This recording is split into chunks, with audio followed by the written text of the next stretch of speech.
तिमिरान्धस्य ज्ञानञ्जनशलाकया चक्षुरुन्मिलितं येन तस्मै श्रीगुरुवे नमः। श्रीचैतन्यमनोभीष्टं स्थापितं येन भूतले स्वयं रूप कदा मह्यं ददाति स्वपदान्तिकं।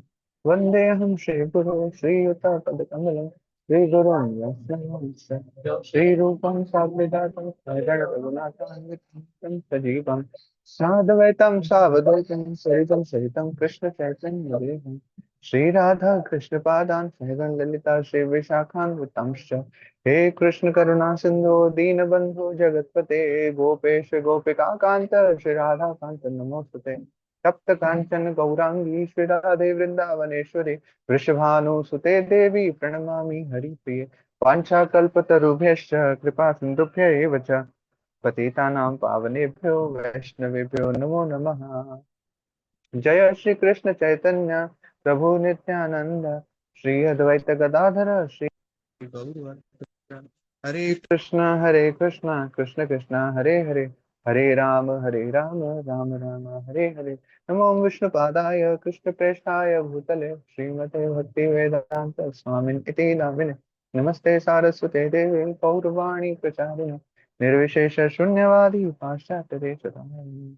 मूकं करोति वाचालं पंगुं लङ्घयते गिरिं यत्कृपातम् अहं वन्दे श्रीगुरुदेवतारिणं परमानंद माधवं श्री चैतन्य।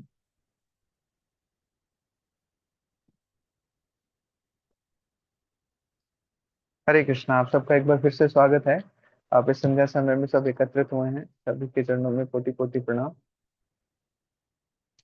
तो हम अब आ गए हैं सेक्शन में श्री नामामृत के भगवान के पवित्र नाम का क्या अमृत है, उसकी चर्चा हम अब यहाँ पर करेंगे। तो ये श्री चैतन्य चरितामृत मध्य लीला से ये वाला पैराग्राफ्स लिए गए हैं, ये वाला पार्ट लिया गया है।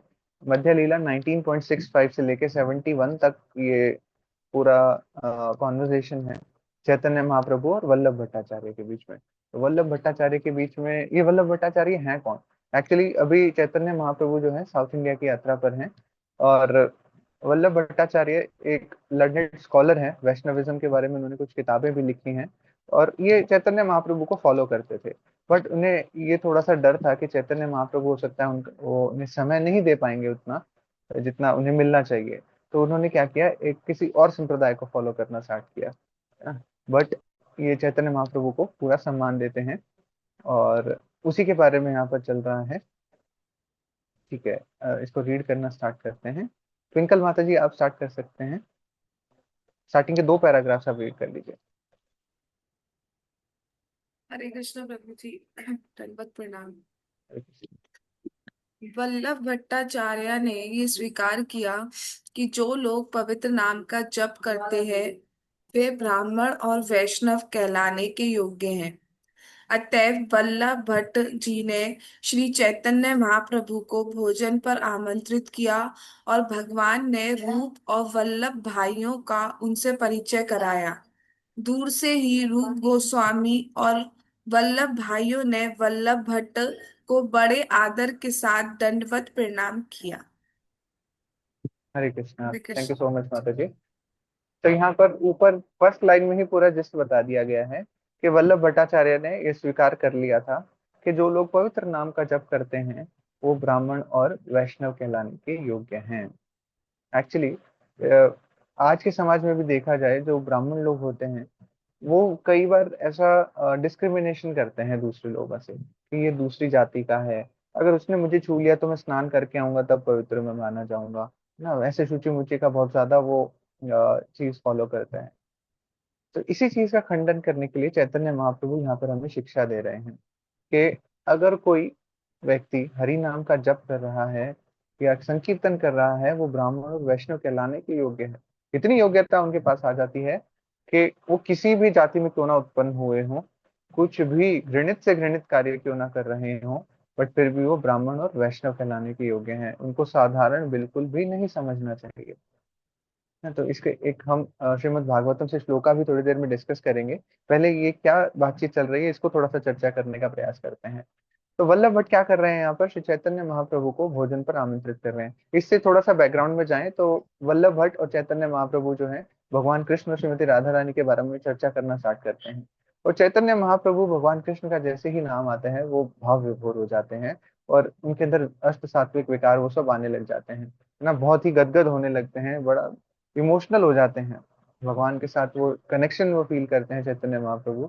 और वो साथ ही साथ उस चीज को छुपाने का प्रयास कर रहे हैं। वल्लभ भट्ट इस चीज को समझ जाते हैं कि ऐसा कुछ हो रहा है, ये चैतन्य महाप्रभु भगवान का नाम सुन करके बहुत ही गदगद हो रहे हैं, भाव विभोर हो रहे हैं। तो फिर आगे वो चैतन्य महाप्रभु को भोजन पर आमंत्रित करते हैं, और भगवान चैतन्य महाप्रभु इस चीज को एक्सेप्ट करते हैं, और साथ में लेकर के जाते हैं रूप रूप गोस्वामी और वल्लभ भट्ट जी को। तो जो दोनों ये गोस्वामी हैं, षड गोस्वामी में से दोनों हैं, इन दोनों को वो लेकर के जाते हैं, और अपना वो भगवान चैतन्य महाप्रभु रूप गोस्वामी और वल्लभ भट्ट गोस्वामी का इनका इनको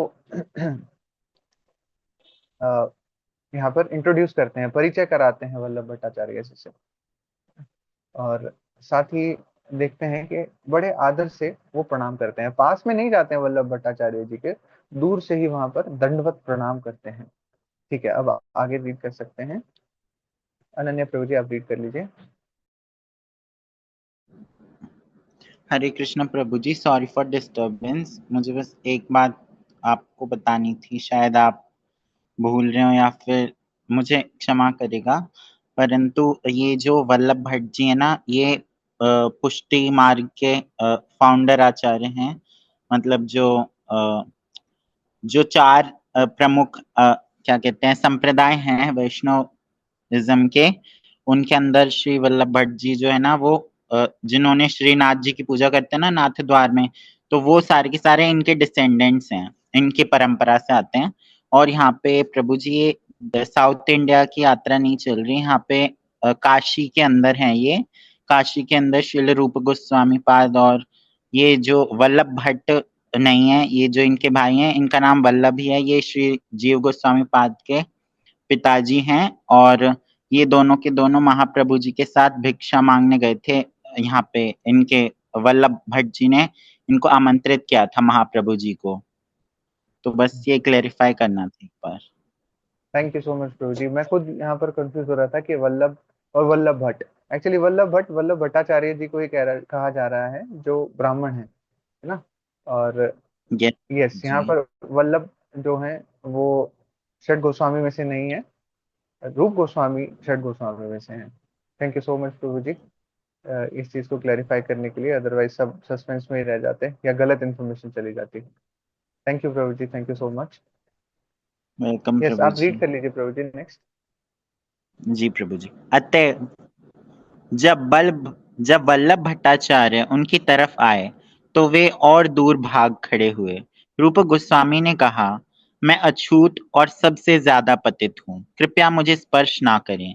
वल्लभ भट्टाचार्य इस बात से बहुत आश्चर्यचकित हुए, परंतु श्री चैतन्य महाप्रभु बहुत प्रसन्न हुए और उन्होंने रूप गोस्वामी का परिचय कराया। श्री चैतन्य महाप्रभु ने कहा, उसे मत स्पर्श करो, क्योंकि वह बहुत निम्न जाति का है। आप वैदिक सिद्धांत के आचार्य हैं और अनेक वैदिक यज्ञों को संपन्न कराने में दक्ष हैं। आप उच्च जाति से भी हैं। दोनों भाइयों के मुख से लगातार पवित्र नाम का जप सुनकर वल्लभ भट्टाचार्य श्री चैतन्य महाप्रभु का संकेत समझ गए। वल्लभ भट्टाचार्य ने स्वीकार किया, ये दोनों लगातार कृष्ण के पवित्र नाम का जप कर रहे हैं, तो ये कैसे अछूत हो सकते हैं। इसके विपरीत ये बहुत ही उच्च कोटि के हैं। वल्लभ भट्टाचार्य का दोनों भाइयों की उच्च स्थिति को स्वीकार करने से उन लोगों को सबक लेना चाहिए जो ब्राह्मण होने का झूठा अहंकार करते हैं। कभी कभी ऐसे ब्राह्मण कहलाए जाने वाले लोग हमारे पाश्चात्य देशों के शिष्य को भक्त या ब्राह्मण मानने से इनकार करते हैं, और कुछ ब्राह्मण तो इतने दम्भी हैं कि उन्हें मंदिर में प्रवेश करने से भी रोकते हैं। अतः श्री चैतन्य महाप्रभु जहाँ एक महान शिक्षा देते हैं कि वल्लभ भट्टाचार्य ब्राह्मण जाति के महान आचार्य हैं और एक वैदिक ज्ञान के ज्ञाता हैं, उन्होंने भी यह स्वीकार किया कि जो कोई भी भगवान के पवित्र नाम का जप करते हैं वे प्रामाणिक ब्राह्मण और वैष्णव हैं। अतः वे उच्च कोटि के हैं। हरे कृष्णा। हरे कृष्णा प्रभु जी, थैंक यू सो मच। तो यहाँ पर जो चर्चा आ रही है, क्या होता है, रूप गोस्वामी और वल्लभ दोनों प्रणाम करते हैं दूर से ही, और बिल्कुल विनम्रता के भाव में वहां पर जाते हैं ना, जैसे कि शिक्षाष्टकम में भी आता है, तृणादपि सुनिचैन तरोरपि सहिष्णुना अमानिना मानते न कीर्तनीय सदा हरि। तो भगवान के नामों का कीर्तन हम सदा कब कर सकते हैं, जब तृणादपि सुनिचैन, तृण के समान हम अपने आप को नीचा मानेंगे, है ना। और वही चीज यहाँ पर देखने को हमें मिल रही है, रूप गोस्वामी और वल्लभ ये दोनों ही वहां पर दूर से ही दंडवत प्रणाम कर रहे हैं और पास में नहीं जा रहे हैं, है ना। और वो क्या कहते हैं कि हम अछूत जाति के हैं। एक्चुअली रूप गोस्वामी जो है एलिवेटेड ब्राह्मण परिवार में पैदा हुए थे, बट उन्हें मुस्लिम नवाब के यहाँ पर नौकरी करनी पड़ी थी। इसी वजह से वो क्या कह रहे हैं कि मैं जो है हम ब्राह्मण जाति का नहीं हूँ, ऐसे लोगों के संग में रहा मैं, और क्या क्या उनकी सेवा करनी पड़ी, उनके जो भी भौतिक कार्य थे वो करने पड़े, इसलिए मैं ब्राह्मण जाति का नहीं हूँ। ऐसा लोग भी कहते थे कि ये ब्राह्मण के यहाँ नहीं, मुस्लिम नवाब के यहाँ कार्य करते थे, इसलिए इनको हम ब्राह्मण नहीं कहेंगे। और एक्चुअली जो हरि नाम कर रहा है और बार बार कीर्तन कर रहा है, हमेशा के लिए कीर्तन ही करते रह रहा है, उसको हमें ब्राह्मण और वैष्णव समझना चाहिए। इस चीज की शिक्षा देने के लिए यहाँ पर वल्लभ भट्टाचार्य जी भी हमारे सामने एग्जाम्पल प्रेजेंट कर रहे हैं। वो खुद मानते हैं, एक्चुअली यहाँ पर चैतन्य महाप्रभु भी भूमिका बांध रहे हैं कि आप उसे स्पर्श मत कीजिए, वो जो है निम्न जाति का है। और आप जो है वैदिक सिद्धांतों के आचार्य हैं, आपने तरह तरह की टीकाएं लिखी हैं, आपने तरह तरह के ग्रंथ लिखे हैं, तो फिर आप इतने इतने यज्ञ कराते हैं, इतनी ऑस्टेरिटीज करते हैं, इतने तप करते हैं, तो आप जो है उच्च जाति के हैं, ये निम्न जाति के हैं, इनको स्पर्श आप बिल्कुल मत कीजिएगा, ऐसा चैतन्य महाप्रभु बोल रहे हैं। बट क्या होता है, वल्लभ भट्टाचार्य जी इस चीज को समझ जाते हैं कि चैतन्य महाप्रभु यहाँ क्या सीख देना चाह रहे हैं, कि ये जो डिफरेंस है, जाति के आधार पर भेदभाव जो किया जाता है, उसको बिल्कुल भी नहीं करना चाहिए। वल्लभ भट्टाचार्य जी बेशक ब्राह्मण हैं, बट वो इस चीज को जानते हैं कि जो भी हरि नाम का संकीर्तन कर रहा है, हरि नाम का जप कर रहा है, इतने विनम्र भाव में है, और है ना, तो वो बिल्कुल कर पाएगा, कीर्तनीय सदा हरि वो कर पाएगा, हमेशा हमेशा के लिए भगवान का कीर्तन कर पाएगा। तो फिर वहां पर वो समझ जाते हैं कि चैतन्य महाप्रभु किस और हमें इंडिकेट कर रहे हैं। वो ये बताना चाहते हैं कि जिसने भी भगवान के नामों का कीर्तन कर पा रहा है, जो वो बिल्कुल भी निम्न जाति का नहीं है, वो ब्राह्मण और वैष्णव कहलाने के लायक है। और यहाँ पर वल्लभ भट्टाचार्य समझ जाते हैं कि वो उच्च स्थिति के हैं, और सब लोगों को ये सबक लेना चाहिए कि जो भी ब्राह्मण होने का अहंकार, झूठा अहंकार करते हैं, उनको वो गलत चीज है, उनको बिल्कुल भी नहीं करना चाहिए कि कोई निम्न जाति का है कुछ है। अगर कोई व्यक्ति हरि नाम ले रहा है, तो वो बिल्कुल भी निम्न जाति का कहलाने लायक नहीं है। कभी कभी ऐसे ब्राह्मण कहलाए जाने वाले लोग हमारे पाश्चात्य देशों के शिष्यों को भक्त या ब्राह्मण मानने से इनकार करते हैं, है ना। कई लोग जैसे इंडिया में पाश्चात्य जगत से लोग आए, शिला प्रभुपाद के साथ लोग आए थे, तो शिला प्रभुपाद वापस से इंडिया में आए थे इस्कॉन की स्थापना करने के बाद, तो कुछ वाइट पीपल यहाँ पर थे, है ना, विदेशों से कुछ भक्त आए थे उनके साथ, और अभी भी आते हैं। पर कई लोग क्या करते हैं कि ये तो विदेशी हैं, हम इनके एक्सेप्ट क्यों करें। ब्राह्मण तो और लोग होते हैं जो ब्राह्मण कुल में जन्मे होते हैं, इतने तप इत्यादि करते हैं, इतने हवन इत्यादि करते हैं, पठन पाठन यजन याजन करते हैं, उनको ब्राह्मण स्वीकार करना चाहिए। मैं इन अंग्रेजों को क्यों मानूं, पता नहीं कैसा कैसा तो आचरण करते थे, है ना, कई लोग इस तरीके से मान लेते हैं। पर यहाँ पर हम हमारे ग्रंथों के हिसाब से हम ये मान सकते हैं कि हमें ऐसा नहीं करना चाहिए। जो भी हरि नाम ले पा रहा है, उसे हमें ब्राह्मण और वैष्णव की कैटेगरी में ही रखना चाहिए। यहाँ पर हम सीख सकते हैं कि वल्लभ भट्टाचार्य जो ब्राह्मण जाति के, और उसमें भी बहुत सारे अच्छे कार्य उन्होंने किए थे, है ना, और लर्नेड स्कॉलर हैं एकदम, बहुत अच्छी पढ़ाई उन्होंने की हुई है, इतने सारे स्क्रिप्चर्स उन्होंने लिखे। वो भी वैदिक ज्ञान के ज्ञाता होने के बावजूद भी यहाँ पर सम्मान दे रहे हैं किनको, जिनको निम्न जाति का चैतन्य महाप्रभु डिक्लेयर कर रहे हैं, उनको भी स्वीकार कर रहे हैं।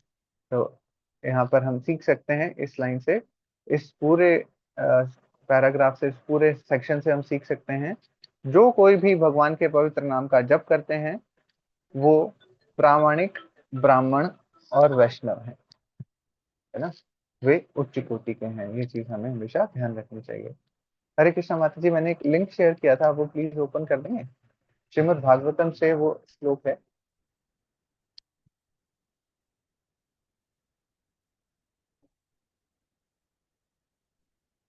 थैंक यू सो मच माता जी। अहोबतश्च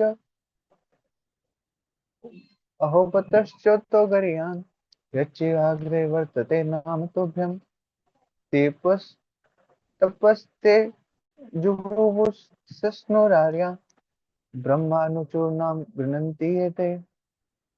इसका ट्रांसलेशन एक बार रीड कर लीजिए, कौन रीड करेंगे? नम्रता माता जी, आप रीड कर लीजिए। हरे कृष्णा प्रभु जी, दंडवत प्रणाम। ओह, हरे वे कृष्ण। कितने धन्य हैं जिनकी जिह्वाएं आपके पवित्र नाम का जप करती हैं। कुत्ता खाने वाले वंशों में उत्पन्न होते हुए भी ऐसे पुरुष पूजनीय हैं। जो पुरुष आपके पवित्र नाम का जप करते हैं उन्हें सभी प्रकार की तपस्याएं तथा हवन किए होंगे और आर्यों के सदाचार प्राप्त किए होंगे। आपके पवित्र नाम का जप करते रहने के लिए उन्होंने तीर्थ स्थानों में स्नान किया होगा, वेदों का अध्ययन किया होगा और अपेक्षित हर वस्तु की पूर्ति की होगी। Hare Krishna. Hare Krishna, thank you so much माता जी। माता जी ऊपर कर दीजिए इसको, तो इससे एक बार थोड़ा चर्चा करने का प्रयास करते हैं जहाँ से ट्रांसलेशन स्टार्ट हो रही है। यस। तो यहाँ पर बताया जा रहा है कि वो लोग कितने धन्य हैं जिनकी जीवाएं आपके नाम का जप करती हैं। कितना कितना धन्य है, अगली लाइन में बताया जा रहा है। बेशक वो कुत्ता खाने वाले वंशों में उत्पन्न क्यों ना हुए हो, पर अगर वो हरि नाम का जप कर रहे हैं, ऐसे पुरुष पूजनीय हैं। तो अभी जैसे हम चर्चा कर रहे थे, जो व्हाइट बॉडी में कई लोग हैं जो भक्त अब बन चुके हैं, पिछला उनका कुछ भी हिस्ट्री क्यों ना रही हो, वो कैसे भी परिवार में क्यों ना जन्मे हो, कैसा भी आचरण क्यों ना रहा हो, जैसा कि हम देखते हैं शिला प्रभुपाद जब यूएस में थे, वहां पर कितने सारे लोग अ, उनको उनके मुंह पर ही धुआं फेंक रहे होते थे, कितना स्मोकिंग करते थे और उनके मुख पर ही धुआं फेंक रहे होते शिला प्रभुपाद के ऊपर। तो शिला प्रभुपाद बिल्कुल भी इससे विचलित नहीं होते थे, और बल्कि और उत्साह के साथ वो अपना कार्य करते रहते थे। भक्ति का प्रचार प्रसार जो करना है, उनको भक्ति में लाना है, भगवान से जोड़ना है, वो चीज वो करते रहते थे, बिल्कुल भी विचलित नहीं होते थे, है ना। और धीरे धीरे जैसे जैसे वो कृष्ण भक्ति में आगे बढ़े, भगवान की भक्ति में आगे बढ़े, वो सब आदतें तो छूटती ही गई, बट शिला प्रभुपाद उनको ब्राह्मण के लेवल तक लेकर के आए, है ना। और कितने तो दीक्षा गुरु तक भी बने। तो पीछे चाहे कुछ भी क्यों ना कर रहा हो, देखिए नीचे से नीचे जो जाति हम कहें, वो यहाँ पर एक्सप्लेन की गई है कि किसका मांस वो खा रहे हैं। ऐसे वंशों में भी कोई उत्पन्न हो गया, बट अगर वो हरि नाम ले रहा है तो ऐसे पुरुष भी पूजनीय हैं। क्यों पूजनीय हैं, इस आगे हम देखते हैं। जो पुरुष आपके पवित्र नाम का जप करते हैं उन्होंने सभी प्रकार की तपस्याएं और हवन किए होंगे। क्यों पूजनीय है वो, जो अब जप कर पा रहे हैं ना, पिछले जन्मों में वो सभी प्रकार की तपस्याएं, हवन इत्यादि वो करके आए हुए हैं। आर्यों के सदाचार उन्होंने प्राप्त किए होंगे, कितने सदाचार उनके अंदर रहे होंगे। पवित्र नाम का जप करते रहने के लिए उन्होंने क्या किया होगा, बड़े सारे तीर्थ स्नानों में स्नान किया होगा।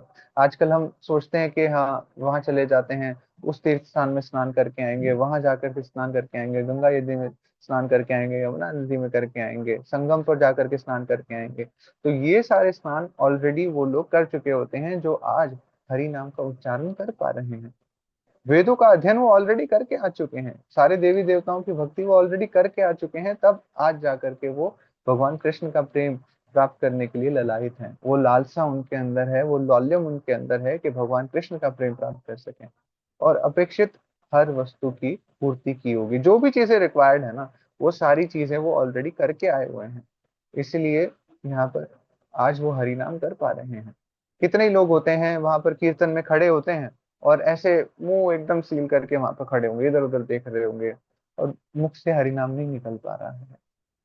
तो अ, कुछ ना कुछ पिछले जन्मों में कमी रही होगी। इतना आसान नहीं होता है हरि नाम का जप कर पाना, हरि नाम को बोल पाना। रत्नाकर डाकू का यहाँ पर हम एग्जाम्पल ले सकते हैं कि उनके मुख से राम नाम नहीं निकल पा रहा था। नारद मुनि ने उनको बता दिया था कि उपाय यही है कि आप राम नाम का उच्चारण कीजिए, भगवान के नामों का जप कीजिए, बट राम नाम उनके मुख से नहीं निकल पाया। नारद मुनि जो परम वैष्णव हैं, भगवान के इतने अच्छे भक्त हैं, और वो क्या कहते हैं, यहाँ पर फिर से कृपा देते हैं कि आप राम नाम नहीं बोल पा रहे हैं, कोई बात नहीं, आप डाकू रहे हैं, लोगों को मारा तो बहुत होगा, तो फिर आप क्या कीजिए, मरा मरा मरा मरा बोलते रहिए, है ना, उसमें भी राम नाम निहित है। अगर आप लगातार ऐसे बोलते रहेंगे, मरा मरा मरा मरा मरा, तो हमें सुनाई क्या देगा, और राम नाम ही निकलेगा, है ना। तो इस चीज से हम देख सकते हैं, जैसे कुछ नाम होते हैं, राजमा, है ना, उसमें भी राम आ रहा है, अगर जय बीच में से हटा दिया जाए, राजमा, राम आ रहा है उसमें भी। हरि आना, हरि तुम आना, इस तरीके से बहुत सारे नामों में भगवान का नाम निहित होता है। भगवान कहते हैं कि अगर कोई इस तरीके से भी इनडायरेक्टली भी पुकार भी, उसे बहुत अच्छे फल प्राप्त होंगे, है ना। और अगर कोई डायरेक्ट ही भगवान कृष्ण को याद करके, भगवान राम को याद करके, बलराम जी को याद करके, राधिका रमन जी को याद करके, श्रीमती राधा रानी को याद करके, उनके चरण कमलों में सेवा का भाव रखते हुए अगर हरे कृष्ण महामंत्र का कोई जप कर पा रहा है, वो तो धन्य है। तो इस श्लोक से भी यहाँ पर हमें क्लियर हो रहा है। हरे कृष्णा। नाउ मॉड्यूल के नेक्स्ट सेक्शन पर चलते हैं, प्रचार ही सार है। इस पार्ट में दया के बारे में चर्चा हो रही है। तो श्रील प्रभुपाद जैसे दया दिखाते थे, अभी हम जैसे चर्चा कर रहे थे, जो हिप्पी लोग हैं वहां पर श्रील प्रभुपाद के साथ बहुत बुरा व्यवहार कर रहे होते थे। तो कहीं भी रास्ते में गिरे होते थे, श्रील प्रभुपाद को क्रॉस करने के लिए रास्ता नहीं देते थे, फिर भी श्रील प्रभुपाद किसी के निकलते थे। उसी फ्रिज में जहां पर नॉनवेज भी रखा हुआ है, श्रील प्रभुपाद को भोग की वस्तुएं वहां पर रखनी पड़ती थी, कई बार प्रसाद फ्रिज में रखना पड़ता था, और श्रील प्रभुपाद ने वो सब फेस किया है।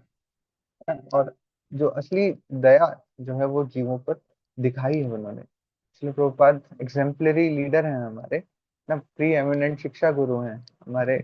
इस्कॉन के अंदर आते ही हमें सबसे पहले श्रील प्रभुपाद का आश्रय ग्रहण करना चाहिए। क्यों करना चाहिए? क्योंकि उन्होंने स्क्रैच से हमें सारी चीजें करके दिखाई हैं, जीरो लेवल से उठा करके सारी चीजें उन्होंने सिखाई हैं, ब्राह्मण लेवल तक वो लेकर के गए हैं, जीरो क्या, माइनस लेवल हमें कहना चाहिए, कि वो जीरो लेवल से भी नीचे गिरे हुए थे, वहां पर वो आगे जा करके ब्राह्मण लेवल तक उन्होंने रेस किया था बात। तो ठीक है, अभी इसे हम रीड करते हैं। सत्यवीर प्रभु जी, हरे कृष्णा, आप रीड कर लीजिए, प्रचार ही सार है।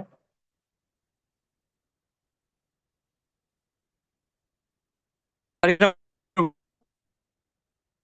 हरे कृष्णा। आपकी हेलो, वॉइस ब्रेक हो रही है प्रभु जी। प्रभु जी आवाज क्लियर है?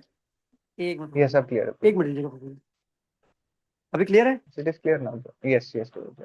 ठीक है, ठीक है, थैंक यू सो मच प्रभु जी। प्रभु जी सबसे पहले क्षमा याची हूँ कि पिछले एक महीने से मेरा शेड्यूल बहुत बिगड़ गया है, मैं आ नहीं पा रहा हूँ क्लासेस में। तो I am trying to get back, और सभी वैष्णवों के चरणों में मेरा कोटि कोटि नमन। प्रभु जी यही से पढ़ना ना, यदि कोई जीव कृष्ण भावनामृत वाले से। यस प्रभु जी, ऊपर से हेडिंग से पढ़ सकते ठीक हैं, है, कृष्ण भावनामृत हाँ का जी, हाँ जी प्रचार, प्रभु जी, यहाँ से। ठीक है, ठीक है, ठीक है। कृष्ण भावनामृत का प्रचार जीवों पर असली दया दिखाना है। यदि कोई जीव कृष्ण भावनामृत में विकास करता है और अन्यों के प्रति दयालु होता है, तथा यदि उसका आत्म साक्षात्कार विषयक आध्यात्मिक ज्ञान पूर्ण होता है, तो वह भवबंधन से तुरंत मुक्ति पा लेगा। इस श्लोक का दया जीवेशु अन्य जीवों के प्रति दया का सूचक है, और यह इंगित करता है कि यदि कोई जीव आत्म साक्षात्कार में प्रगति करने का इच्छुक है, तो उसे अन्य जीवों पर दयालु होना चाहिए। इसका अर्थ इसका यह अर्थ है कि उसे अपने को पूर्ण बनाने तथा कृष्ण के नित्य दास के रूप में अपनी स्थिति समझ लेने के बाद इस ज्ञान का प्रचार करना ही चाहिए। इसका प्रचार करना ही जीवों पर असली दया दिखाना है। अन्य प्रकार के मानव कल्याणकार अस्थायी रूप से शरीर के लिए लाभप्रद हो सकते हैं, किंतु जीव आत्मा है, अतएव अतः मनुष्य को उसके आध्यात्मिक जीवन का ज्ञान देकर ही जीव उसके प्रति अपनी असली दया दिखा सकता है। हरे कृष्णा प्रभु जी, कुछ टूटी हुई तो समझ कीजिएगा। Hare Krishna. Thank you so much प्रभु जी। तो यहाँ पर बात की जा रही है कि असली दया का मतलब क्या होता है।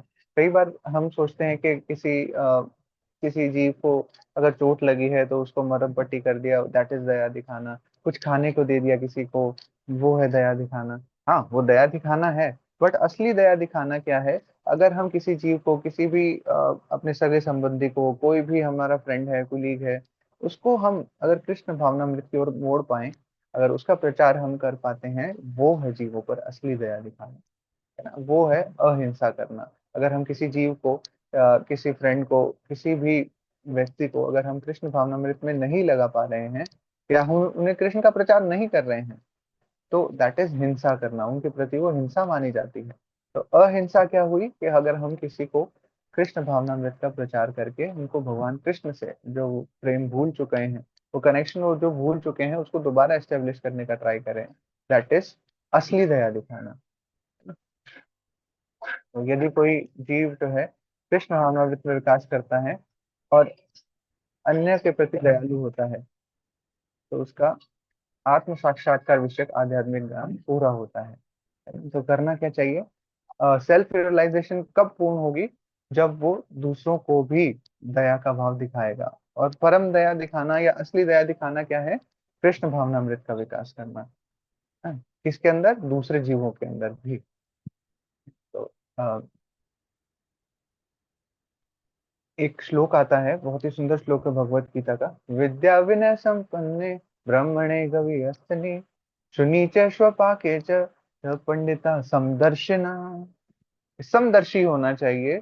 शुनि च स्वपाके च, कुत्ता बिल्ली हो कोई भी हो, सभी के प्रति समभाव रखना चाहिए, है ना? तो विद्या विनय संपन्ने ब्रह्मणे गविहस्तिनि। विद्या, असली विद्या कब प्राप्त होगी?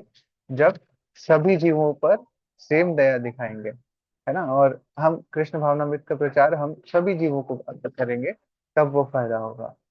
कई बार होता है कि अ, हम सोचते हैं कि कोई दान कर देते हैं, है ना? कोई भूखा है, उसको खाना खिला दिया, तो उससे वो हमारा जो पर्पस था वो फुलफिल हो गया। बट हमें किसी तरीके से उनको कृष्ण से भी जोड़ना चाहिए। तो हम किसी को कोशिश कर सकते हैं कि किसी को कृष्ण प्रसाद उनको खिलाएं। हाँ, कृष्ण प्रसाद से भी चेतना शुद्ध हो जाती है। तो हमें कोशिश करनी चाहिए कि हम कृष्ण प्रसाद खिलाएं। जैसे इस्कॉन द्वार का बड़ा अच्छा इनिशिएटिव लेता है कि कोई भी बड़ा इवेंट अगर ऑर्गेनाइज हो रहा है, तो जैसे कि अभी कुंभ हुआ था, महाकुंभ, वहां पर जी हमने देखा था प्रसादम डिस्ट्रीब्यूशन किया गया था। और अभी जो रथ यात्रा का ऑर्गेनाइजेशन हुआ पुरी के अंदर, वहां पर भी प्रसादम डिस्ट्रीब्यूशन किया जा रहा था, है ना? तो ये अडानी ग्रुप्स की तरफ से स्पॉन्सर्ड था, बट हाँ, कृष्ण प्रसाद सब भक्तों को दिया जा रहा था, जो भी पार्टिसिपेशन के लिए आए थे सबको दिया जा रहा था। तो ये है असली दया दिखाना, कि हम किसी भी प्रकार से किसी भी जीव को कृष्ण भावना से जोड़ पाए, है ना? तो हमें सिर्फ व्यक्ति ही नहीं, ये चीज जो है हमें अन्य जीवों पर भी दिखानी चाहिए। पहली बात तो है उनको समभाव से देखना चाहिए। ऐसा नहीं देखना चाहिए कि अरे ये तो कीड़े मकोड़े हैं, इनको हम क्रश करते हुए चल सकते हैं।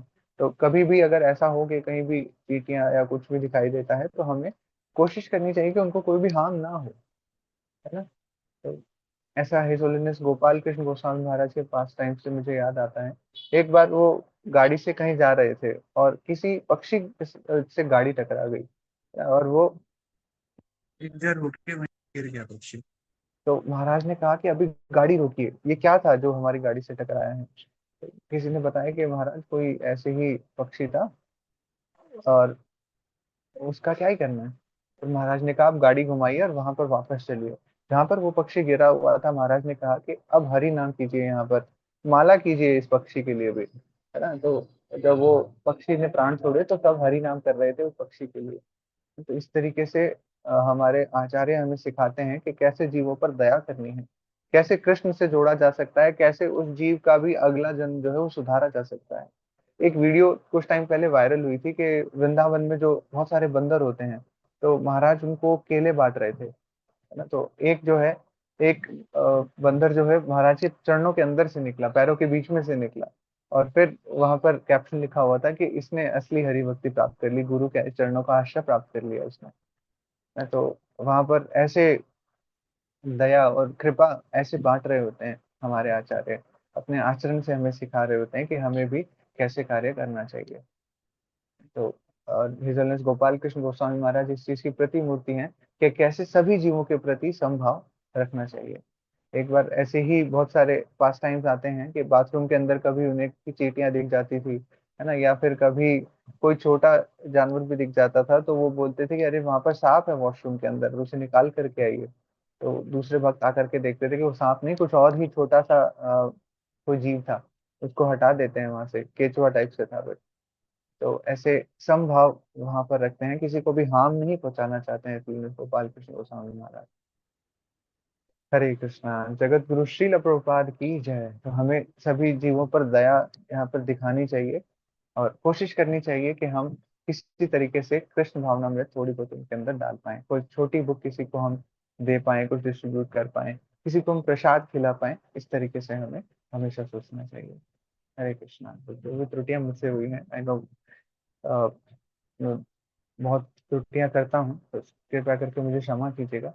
वांछा कल्पतरुभ्यश्च कृपा सिन्धुभ्यैव च पतितानां पावनेभ्यो वैष्णवेभ्यो नमो नमः। अनंत कोटि वैष्णव वृंद की जय। जगत गुरु श्रील प्रभुपाद की। आप सब